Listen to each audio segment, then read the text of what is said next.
मुक्तोद्गार में महर्षि मुक्त द्वारा समय समय पर दिए गए प्रवचनों, वार्ताओं के माध्यम से अध्यात्म दर्शन का सार प्रस्तुत किया गया है। श्रीमद् भगवत गीता के सूत्र स्वभावोध्यात्म की एक विशद व्याख्या है।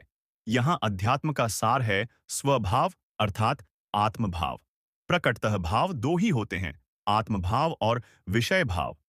विषय भाव को ही कभी अनात्म भाव भी कह दिया जाता है, किंतु ऐसा वाक विपर्य के फलस्वरूप होता है, न कि इसलिए कि अनात्म जैसा कोई वास्तविक अस्थि रूप होता है। अवश्य विज्ञान अपने अध्ययन की सुविधा हेतु विषय भाव को एकांतिक पदार्थ भाव का रूप दे देता है, किंतु उसका उद्देश्य भी अंततः पदार्थ के स्वभाव या आत्मभाव को ही उजागर करना होता है। अब जहां भी आत्मभाव है, वहां किसी न किसी तरह आत्मा का सन्निवेश अवश्य होगा। विज्ञान का पदार्थ जड़ भाव है, इसलिए उसके आत्मभाव का निदर्शन चैतन्य धर्मी आत्मा के प्रकाश के बिना असंभव है। मूल प्रकृति में महत, विराट, सृजनात्मक, अवगमनात्मक बुद्धि का स्फुटन बिना पुरुष आत्मा के सान्निध्य के संभव ही नहीं है। इस तरह आत्मा के सान्निध्य में अवगम्य पदार्थ प्रकृति ही अध्यात्म की दृष्टि में विषय स्वरूपेण प्रस्तुत होता है। अर्थात अध्यात्म दर्शन में प्रकृति या पदार्थ का आत्मभावी अस्थि रूप अध्ययन की वस्तु बनता है, जबकि विज्ञान में वही विवक्त रूपेण एब्स्ट्रैक्शन अनात्म के छद्म अस्थि देश में प्रस्तुत होता है। अब यह एक विलक्षण सी बात है कि विज्ञान की शैली में पादार्थिक आत्मभाव को अनात्म भाव का वैकल्पिक रूप देकर प्रस्तुत किया जाता है। यह कैसे संभव होता है? इस तरह के जिन प्रश्नों या समस्याओं से विज्ञान की उद्भावना होती है, उनमें अस्थि या सत्य के स्वरूप के प्रति अज्ञानता या उसके ज्ञान के प्रति संदेह का दृष्टिकोण प्रधान होता है। इसके विपरीत अध्यात्म में उक्त अज्ञानता या ज्ञान के प्रति संदेह न होकर उनके संदर्भ में जिज्ञासा का यह दृष्टिकोण होता है कि तद तद रूपों में वे किस तरह सत्य के अनिवार्यतः निदर्शित आत्म रूप को विपर्यस्त कर देने में समर्थ होते हैं। जूडो क्रिश्चियन धार्मिक परंपरा में ईश्वर की तरह विज्ञान में सत्य छुपा हुआ होता है, जबकि भारतीय धार्मिक परंपरा और अध्यात्म में स्वयं प्रकाश्य रूपेण प्रस्तुत रहता है। यह श्रीमत जिज्ञासा ही अध्यात्म की ही उत्सुकता और आश्चर्य की अभिव्यक्ति है।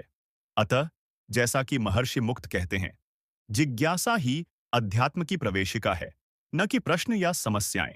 जिज्ञासा किसी अज्ञात उत्तर को ढूंढने की विधा न होकर प्रस्तावित उत्तर के प्रति उत्सुकता और आश्चर्य की अभिव्यक्ति है। उसका जन्म अज्ञान या संदेह में न होकर ज्ञान में होता है। अज्ञान या संदेहजन्य सत्य के प्रकट ज्ञान स्वरूप को समझाने के लिए होती है। अध्यात्म और विज्ञान के बीच प्रकट अंतर को और अधिक स्पष्टता पूर्वक समझने के लिए हमें वेदांत के अध्यास की धारणा पर ध्यान देना चाहिए। जैसा कि महर्षि मुक्त कहते हैं, अध्यास तीन तरह के होते हैं: देहाध्यास, जीवाध्यास और ब्रह्माध्यास। अध्यास का अर्थ है आत्मभाव सत पर अनात्म भाव असत का प्रक्षेप। यहां दो बातें ध्यान देने योग्य हैं। एक, यह कि चूंकि भाव मात्र ही सत का अर्थ रखता है, जिज्ञासा होती है कि असत या अनात्म भाव क्यों कर संभव हो पाता है।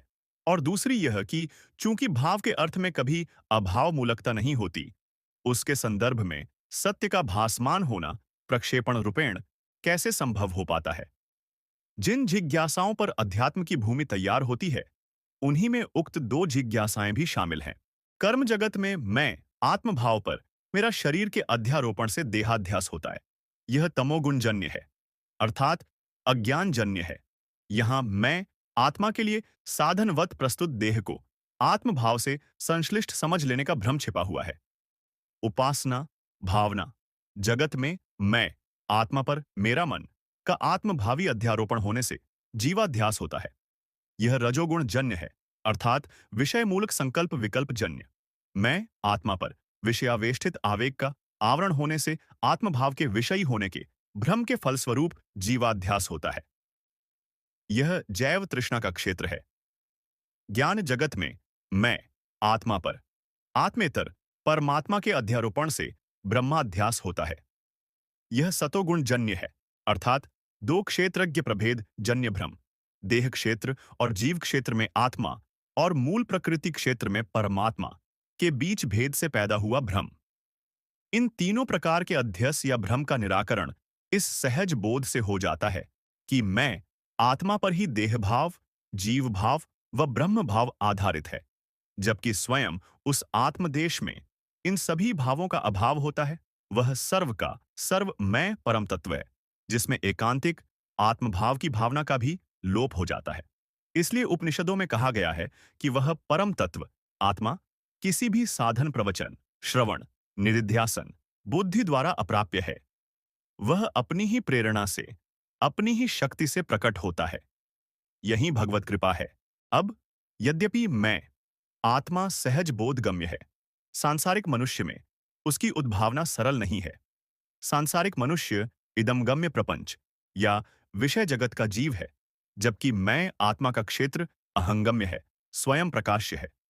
प्रपंच क्षेत्र सदैव माना जाता है, जाना नहीं, जबकि मैं सदैव जाना जाता है, माना नहीं। प्रपंच विकल्प रूपेण प्रस्तुत होता है।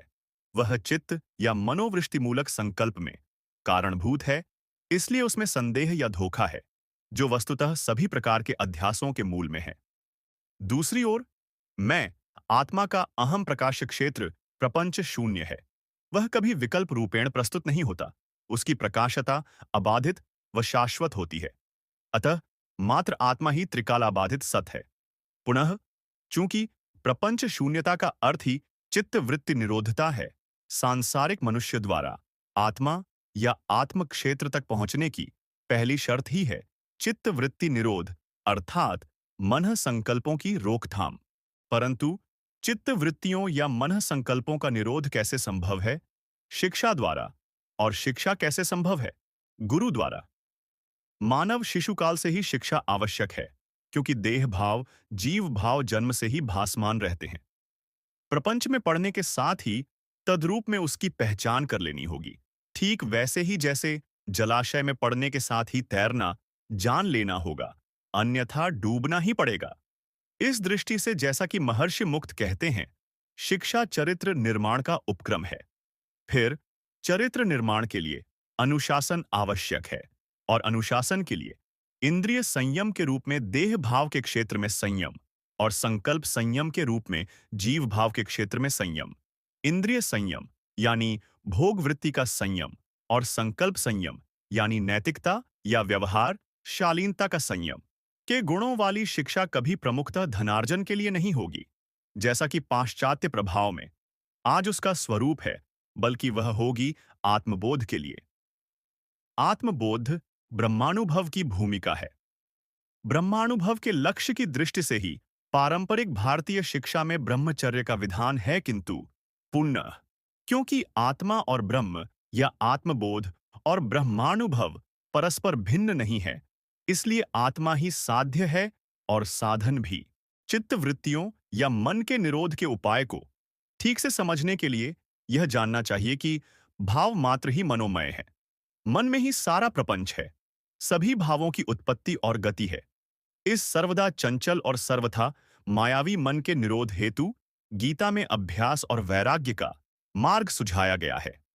अभ्यास का अर्थ है अमन हो रहने, चित्त वृत्तियों में निर्लिप्तता का अभ्यास, चैतसिक विषयों को आत्मभाव का प्रक्षेप मानकर उनका उपराम आत्मा में ही कर देना। अमन हो रहने से कर्म भाव भी शून्य हो जाता है, और इस तरह देह भाव और जीव भाव दोनों ही आत्मदेश में लीन हो जाते हैं। वैराग्य का अर्थ है ब्रह्म के सतचित आनंद स्वरूप से अलग सभी अस्थि भावों का त्याग। फलतः ब्रह्म आत्मा ही तत्वतः दृष्टव्य, श्रोतव्य, ज्ञातव्य, मंतव्य, जिज्ञासतव्य रह जाता है। पुनः यह भी जानना चाहिए कि यद्यपि अभ्यास और वैराग्य की चर्चा यहां साधन के रूप में की गई है, साध्य आत्मा तक पहुंचकर वे भाव स्वरूपेण ग्राह्य नहीं हो पाते। चूंकि मैं आत्मा स्वरूपेण साध्य है, किसी साधन द्वारा नहीं, आत्मा तक पहुंचकर अभ्यास और वैराग्य उसी साध्य में विलीन हो जाते हैं। ठीक वैसे ही जैसे देह भाव, जीव भाव और ब्रह्म भाव उनके आधार भाव मैं आत्मा में विलीन हो जाते हैं। आत्मभाव भूमा है, पूर्ण है, जबकि अन्य भाव रूप अल्प है, अपूर्ण है। अब यह देखना चाहिए कि यदि आत्मवत्ता ही आधारभूत आदि मानव स्वरूप है, तो इसे धारण करना ही उसके लिए परम श्रेयस्कर है, उसका परम धर्म है। पुनः चूंकि आधारभूत मानव स्वरूप सर्वत्र और सर्वकाल एक है, मनुष्य की धर्म धारणा भी सदैव एक रूप ही होनी चाहिए। और पृथक पृथक धर्मों की धारणाएं मात्र मान्यताएं हैं, स्वरूप विक्षेप हैं, है नहीं। मनोमय होने से वे राग द्वेष मूलक भी होंगे। इसलिए ब्रह्मानुसंधान, जो धर्म का मूल साध्य है, वे बाधक होंगे, प्रकाश के बदले अंधकार वाहिकाएं।